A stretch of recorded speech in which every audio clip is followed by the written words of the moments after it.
இந்த veg biryani, veg புலாவ்லாம் வந்து நான் செஃப் தீனா அவங்களுடைய ரெசிபீஸ் தான் ஃபாலோ பண்ணுவேன்.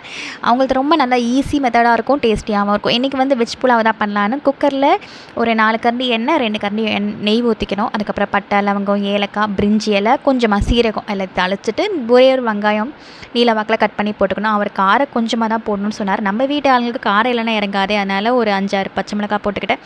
அதுக்கப்புறம் இஞ்சி பூண்டு பேஸ்ட்டு போட்டு நல்லா வதக்கணும். ரொம்ப வதக்கணும் கூடாது. வெங்காயம் வந்து ஒயிட்டாகவே தான் இருக்கணும். அதனால தான் அப்போ தான் புலாவ் நல்லாயிருக்கும் அப்படின்னு சொல்லுவார். அதுக்கப்புறம் கேரட், பீன்ஸு, பட்டாணி, உருளைக்கிழங்கு அதெல்லாம் போட்டுட்டு ஒரு கைப்பிடி அளவுக்கு கொத்தமல்லி, ஒரு கைப்பிடி அளவுக்கு புதினா எல்லாத்தையும் போட்டு நல்லா வதக்கிட்டு உப்பு போட்டுட்டு நான் கொஞ்சம் தேங்காய் பால் சேர்த்துக்கிட்டேன். அவர் வந்து தேங்காய் பால்லாம் ஊற்றலை. அது ஒரு டம்ளர் தேங்காய் பால், அதுக்கேற்ற மாதிரி தண்ணி ஊற்றி உப்பு போட்டு மூடியாச்சு. 2 விசில் வச்சு எடுத்தால் போதும். நல்லா சூப்பராக பொலப்பலன்னு உதிரியாக நல்லாயிருக்கும். காலையில் கொஞ்சம் வெஜிடபிள் குருமா வச்சுருந்தேன். அந்த குருமாவும் வச்சுக்கிட்டேன் சைட் டிஷ்ஷு. கொஞ்சமாக வந்து ரைத்தாக்கு கேரட்டு, வெங்காயம், கொத்தமல்லிலாம் கட் பண்ணி அந்த ரைத்தாவும் ரெடி பண்ணியாச்சு.